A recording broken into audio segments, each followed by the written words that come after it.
Você acompanha mais uma edição do podcast da Alesp.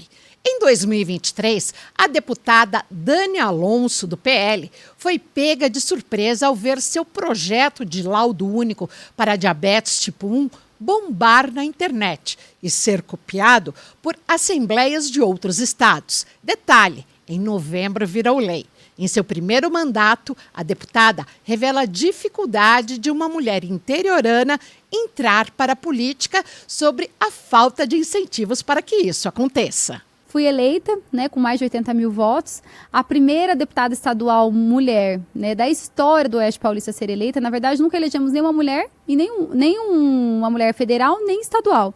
Então, eu sou a primeira deputada da história do nosso interior paulista. E, para mim, isso é uma satisfação muito grande, porque são barreiras que a gente vai quebrando e inspirando também outras mulheres, outras lideranças a atuarem na política. Porque a mulher interiorana, ela é diferente. Ela tem uma mentalidade mais conservadora. Então, uma mulher do interior sair para se tornar uma política, com casa, com família, com filhos, como assim? É algo que é um pouco longe da realidade da mulher interiorana. Então, são paradigmas que nós... Você ouviu mais incentivo, mas fica em casa, fica quieta, que é melhor. Para que você vai... Até mesmo de amigas, de grupo de amigas, de parentes. Ninguém incentiva ninguém a entrar na política. É muito difícil. Porque a política em si é algo muito distante da realidade da vida das pessoas. O mundo da política está aqui, mas a vida das pessoas está acontecendo embaixo. Então, embora deveria estar totalmente entrosado, mas quando se fala em candidatura e quando se fala em você se colocar disponível para ser uma candidata, está muito distante. Então, eu tive muitas reprovações. Primeira coisa, como que você vai fazer? Você mora em Marília, você vai ter que ir para São Paulo. Aí como você vai fazer? Você vai morar em São Paulo e sua filha fica onde? O que vai acontecer com a sua filha? Aí você já é julgada, Que é mãe, que está distante, como que você administra, rede de apoio. Quem vai te ajudar com isso? Como que você vai fazer? Tem todas aquelas questões. Nossa, Dani, mas você tem uma carreira linda, seu trabalho, como que você vai fazer? Política é lugar tão sujo, não é para você. Eu falo, meu Deus. Vai deixar uma filha adolescente? São 1000 julgamentos. Você tem que quebrar umas centenas de barreiras. Mas eu falo assim, que é algo que alguém tem que fazer esse trabalho primeiro. Alguém tem que desbravar a mata primeiro, para que outras pessoas possam vir. Então, foi um desafio muito grande, mas eu tinha aquilo muito convicto dentro de mim já. Eu já tinha uma visão clara de onde eu ia chegar. Já tinha uma visão clara, os caminhos que eu estava percorrendo. Eu sabia que era difícil. A questão mais difícil, que mais pegava para mim, é a questão da maternidade. Na adolescência, como que você vai fazer? Você fica com aquele medo, mas você não está distante. Tem os dias que vai ficar fora, você vai viajar. E como que você faz? Mas é algo que, eu falo, minha filha é uma bênção, é um presente. Deus dá os filhos certos para os pais certos. Eu falo que você tem exatamente aquilo que você precisa ter, porque nesse meio todo a Bruna foi crescendo, vendo eu trabalhar com isso, acompanhando essa minha vida, participando disso tudo, me incentivando. Eu percebia nela também a angústia da votação, de participar, de ver, torcendo para que desse tudo certo. Ela acompanha, eu acho a coisa mais linda. Ela fala, mãe, eu chego em casa, ela acompanhou todos os meus stories, ela viu que eu postei, onde que eu estava, ela quer saber. Eu falo assim, poxa, eu estou também criando na minha filha memórias e incentivando ela de que a política é algo muito bom, muito positivo. Então, isso também traz raízes de memórias que no futuro podem fazer diferença. Não sei o que ela vai ser, se ela vai querer um dia trabalhar através da política, mas ela vai ter a identidade de ser uma mulher que faz a diferença na vida das pessoas, independente da área que ela atue. Porque ela viu a mãe dela trabalhando com isso também. Então eu falo que são os desafios que a gente enfrenta, mas que nada fora do natural. Basta a gente ter dentro da gente essa convicção de onde você quer chegar, para o caminho que você está andando. É claro que a política tem muito mais surpresas do que a gente imagina. A gente fala, meu Deus, se eu soubesse que ia passar tudo isso, será que eu passaria? Mas também tem os presentes, as gratificações de você estar caminhando num caminho que você sabe que você está fazendo diferença. Que você está transformando, que você está sendo inspiração para outras mulheres. Hoje eu vejo muitas mulheres que me procuram e a gente tem um projeto através do nosso partido, que é o PL Mulher. Hoje eu sou vice-presidente estadual. A gente tem mulheres que a gente incentiva e que dá um apoio. O que mais pega na política é a parte emocional. É a parte em administrar ataques de oposição, armadilhas, essa pressão. Isso é a coisa mais difícil que as pessoas têm. Porque a política em si, ela é extremamente gratificante, ela é prazerosa. Você acorda para trabalhar sempre com aquele desejo de fazer algo novo. E hoje tudo isso acontece através do celular, das redes sociais, né? São os haters, é a oposição. Você às vezes tem que passar muito tempo mais desmentindo do que trabalhando. Isso é um desfavor que certas pessoas acabam fazendo para os políticos, né? Mas faz parte. Não existe nenhuma profissão que não tenha os seus prós e os contras. Você tem que aprender a administrar e ter resiliência. Então, o que eu falo para as mulheres, né, emocionalmente, você tem que ter resiliência. A política, ela não tem espaço para pessoas com mimimi. Não tem. Já deu para ver que você já está sentindo na sua região que você está plantando uma semente e que há mulheres ao seu entorno que já pensam em seguir pela política? Muito. O que eu encontro de mulheres que me procuram, que querem ser vereadoras no ano que vem, que querem se candidatar a vice-prefeitas, as prefeitas, que já sonham. Você está empoderando anônimas? Muito. E eu falo assim, que na verdade não é nem empoderar, porque eu nem gosto muito dessa palavra, porque eu falo assim que a mulher ela tem um poder sobrenatural, que já é dela. Eu falo que uma pessoa que gera vida, o poder maior está com ela, Sim. Porque ninguém consegue ter mais poder do que dar a luz a um ser. Então a mulher ela já tem esse poder dentro dela, ela já é naturalmente empoderada, ela só precisa saber que ela também pode fazer e que aquilo tem que acessar o coração dela, porque às vezes por falta de conhecimento, e às vezes é ignorância. As pessoas elas não conseguem avançar muitas vezes porque ela não sabe o que tem à frente daquilo, então ela fica com medo. Isso não é só na política, é em tudo na nossa vida. Às vezes a gente não consegue dar um passo à frente porque a gente tem o medo, ou tem a visão limitada, ou nossas lentes dos olhos são embaçadas. Quando aquilo se abre, alguém esclarece e mostra para você uma outra realidade, aquilo se torna possível. Então eu falo assim, que o meu papel enquanto mulher é dizer para as outras mulheres, é possível. Porque todas as mulheres que se colocam à disposição para entrar na política, elas são gigantes. Eu encontro as mulheres hoje e eu me sinto assim, presenteada por Deus de poder inspirar essas mulheres. São mulheres que são mães, são mulheres que são extremamente dóceis, delicadas, porque tem essa questão do estereotipo. A mulher antigamente, o pessoal falava muito pra mim, encontrava muito isso, Dani, você é muito delicadinha pra estar na política. Você tem que subir lá, você tem que gritar, você tem que falar alto, você não pode ser assim. Me chamam Patricinha, você é Barbie, você é isso, você é aquilo. Mil adjetivos. Eu falo, tá bom, gente, eu sou tudo isso daí, mas eu também vou ser política, eu também vou trabalhar. Você assistiu o filme Barbie? Ainda não assisti ainda. Ainda não assisti. Mas são estereotipos que as pessoas colocam. E eu falo, todo mundo, de alguma forma, vai receber os seus apelidos, né? Mas isso daí tudo faz parte. Tudo faz parte.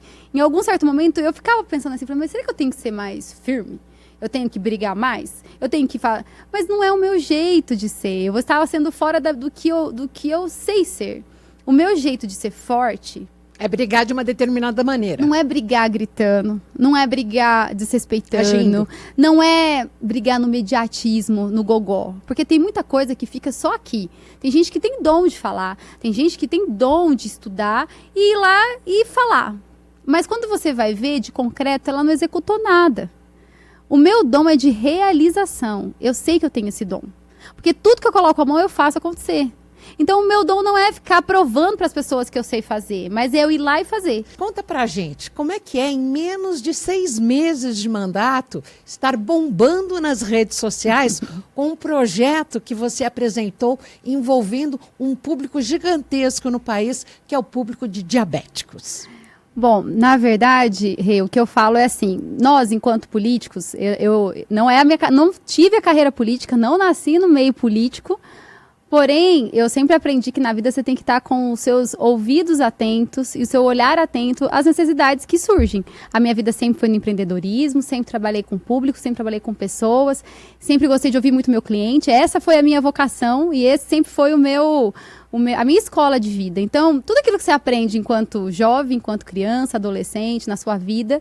É natural que você leve isso para todas as carreiras. São os princípios, os valores que você tem. Então, se um dia você estiver na política, naturalmente você vai trazer tudo aquilo que é a sua formação.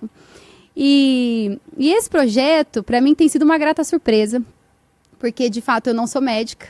e você vê que você talvez não precisa ser um médico para você gerar uma transformação. Eu falo muito isso, que a gente não precisa ser especialista numa área para que você gere uma transformação. Para curar uma dor. Basta você ter uma boa vontade, ter um coração sensível, estar atento àquela necessidade e usar a sua força e onde Deus colocou você para você movimentar e fazer isso acontecer.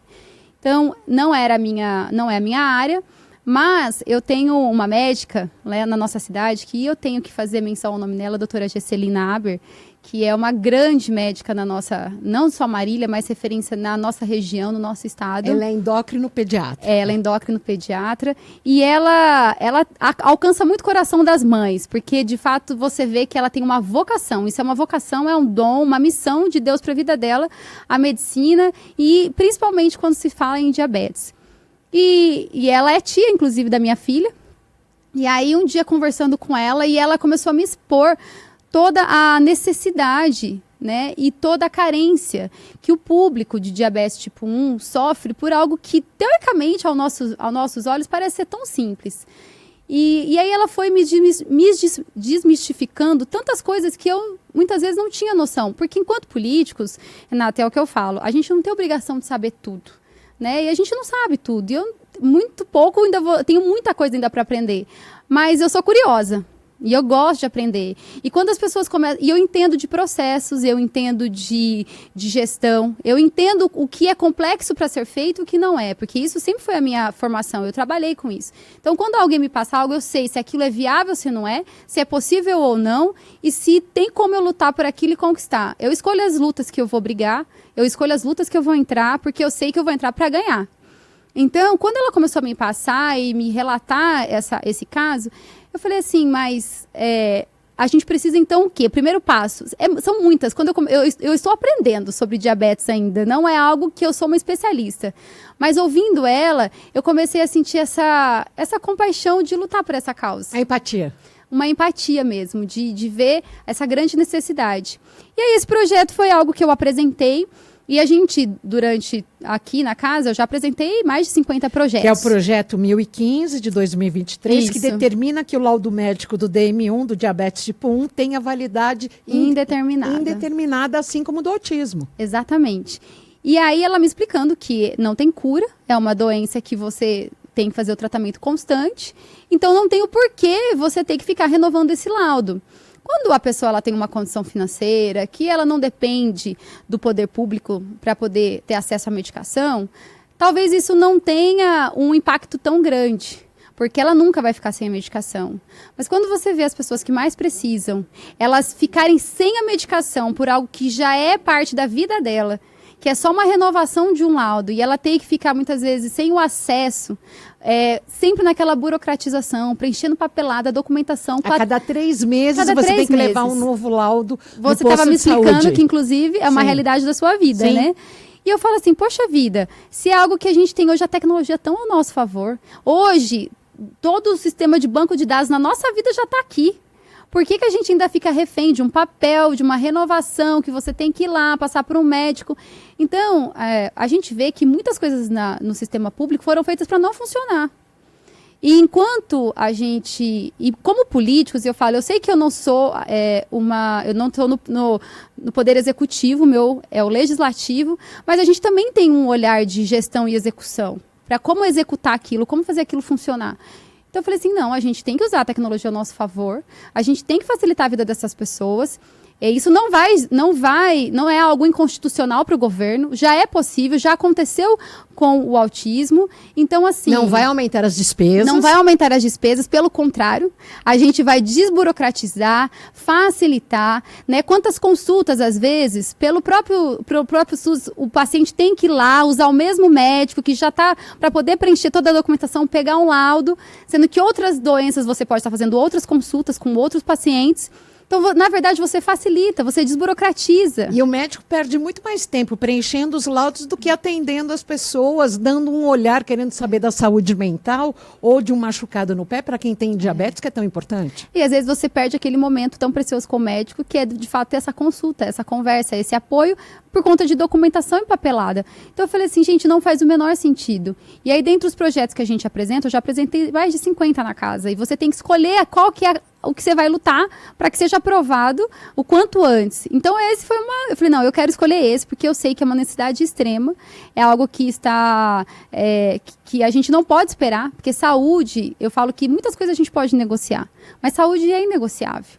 Tem coisas que, às vezes, para mim, pode ser algo pequeno, mas na vida de uma família que precisa, é muito, é tudo, é a vida né? Eu fico imaginando, eu sou mãe, eu fico imaginando as mães, eu fico imaginando pessoas idosas, pessoas que precisam, que tem que enfrentar tantas filas, consultas. Então, eu falei assim, gente, se é um problema que a gente já pode tirar do meio do caminho, então a gente tem que tirar.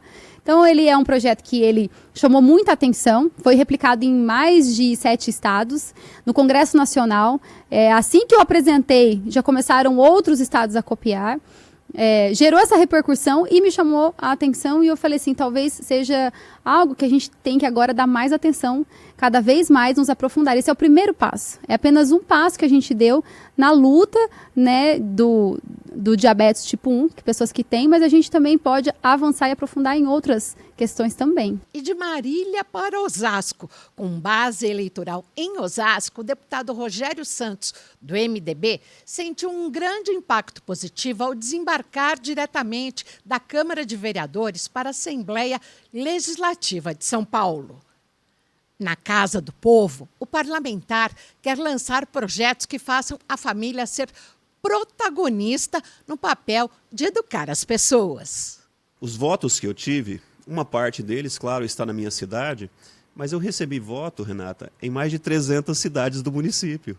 Eu tenho uma relação, vamos dizer assim, de parceiro com muitos prefeitos, com muitos vereadores, com muitos amigos, com instituições. Então nós precisamos construir isso, né? Qual a sua formação? Como que você se tornou político, Rogério? Essa é uma boa pergunta. Eu, na verdade, nunca planejei estar na política. Não é um sonho de criança ou alguém que pensava um dia em assumir algum mandato político. A minha formação é em teologia. Eu sou membro da Igreja Católica, fiz uma graduação em teologia na Unisal, Universidade dos Salesianos, aqui em São Paulo, na Lapa. E depois eu fiz um mestrado na PUC, também na área de teologia dogmática, porque eu sempre estive dentro do ambiente católico de formação de lideranças católicas. Mas em 2006, eu conheci o deputado Reinaldo Augusto, que esteve nessa casa por 4 mandatos, e ele, com um trabalho muito importante que ele vem fazendo de formação de lideranças nas bases, eu o conheci, fiquei entusiasmado com o trabalho que ele estava fazendo, fui conhecer, me tornei um voluntário dentro daquele processo de formação de liderança. 10 anos depois, 2016, na minha cidade, um grupo de pessoas resolveu se organizar e acabaram indicando o meu nome para vir como candidato a vereador. Aquele grupo se organizou em um trabalho voluntariado, inclusive, com um custo baixíssimo. Nós conseguimos a eleição em Osasco, na época pelo Podemos, né? E a partir dali, então, eu iniciei um trabalho político, tentando descobrir se é esta mesmo a minha vocação ou não, mas isso foi se consolidando com a reeleição e agora também com a eleição para deputado. Então, eu estou dentro de um processo de descoberta política. E é a vocação? É sua vocação? Eu acredito, Renata, que quem precisa dizer se é ou não a vocação é a comunidade reunida. Eu acho que os votos vão consolidando isso. Eu me sinto como alguém, talvez seria a palavra missionário, dentro da política.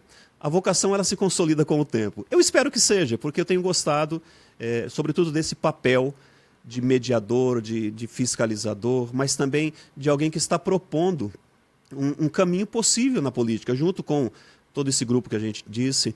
Eu aproveito para mandar um abraço para o deputado Reinaldo Augusto, porque eu tenho um grande apreço como um grande líder político do nosso Estado, e no caminho, nas pegadas dele, eu tenho procurado fazer também o meu trabalho, como alguém que eu tenho por referência. Então, está valendo a pena, eu acredito que a gente tem uma história ainda a ser construída. Com certeza. E em relação à questão de Osasco, o que você traz de Osasco aqui para a Assembleia e de que forma isso será desenvolvido nos próximos 4 anos? Sim, eu tenho um caminho muito interessante com o prefeito Rogério Lins, meu xará, porque foi a primeira pessoa quem me acolheu ali dentro da cidade, na política, depois que a gente tomou essa decisão. E desde aquele momento nós temos feito um trabalho de unidade. Ele acabou lançando também o Gerson Pessoa como deputado. E junto com o Gerson nós temos feito esse trabalho de promover na cidade, seja por meio das emendas impositivas, seja por meio de projetos, de programas em parcerias do município com o governo do estado, tentar olhar para a cidade de Osasco, ajudar a resolver alguns problemas que são já antigos. Por exemplo, o acesso da rodovia Castelo Branco para dentro da cidade, que o governador anterior, o Rodrigo Garcia, já aprovou, já está em andamento, mas foi um trabalho que a gente começou lá atrás, como vereador, junto com o prefeito, e agora eu e o Gerson a gente acaba acompanhando esse trabalho. Osasco ainda tem uma periferia que precisa muito de investimento social, precisa muito ainda. Embora o prefeito tenha usado verba municipal para esse desenvolvimento, a gente sabe, temos conversado sobre isso, que ainda precisa de investimentos para a habitação, sobretudo habitação, porque ainda tem muitas áreas de comunidades assim, muito carentes, então nós temos que trabalhar com isso.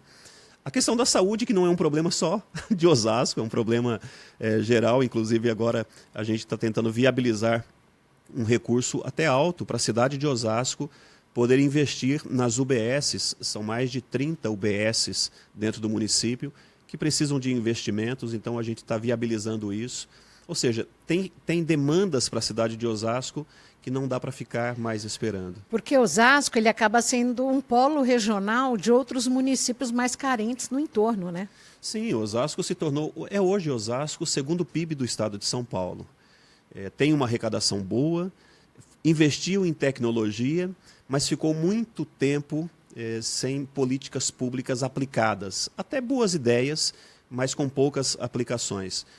E eu preciso dar o mérito aqui ao prefeito de Osasco, Rogério Lins, porque nesses 2 mandatos dele, está concluindo agora, ele realmente priorizou os recursos para investir nesta base da cidade. Então, Osasco acaba se tornando ali uma referência, junto com a vizinha, que é a cidade de Barueri, que já era uma referência também, mas Osasco se torna, sim, hoje uma referência em muitas coisas. Uma delas, Renata, que a gente está trabalhando, o prefeito aceitou uma proposta nossa e criou uma Secretaria Municipal da Família e Cidadania, para fazer com que Osasco também se torne uma referência na família, não apenas na teoria, porque todo mundo fala que a família é a base da sociedade. Está nas nossas leis, está na Constituição, mas na prática há poucos investimentos na família. Até há investimento na criança, no adolescente, no jovem, na mulher, agora, graças a Deus, está investindo muito, no idoso, só que sempre nos entes familiares separadamente, nunca na família como instituição.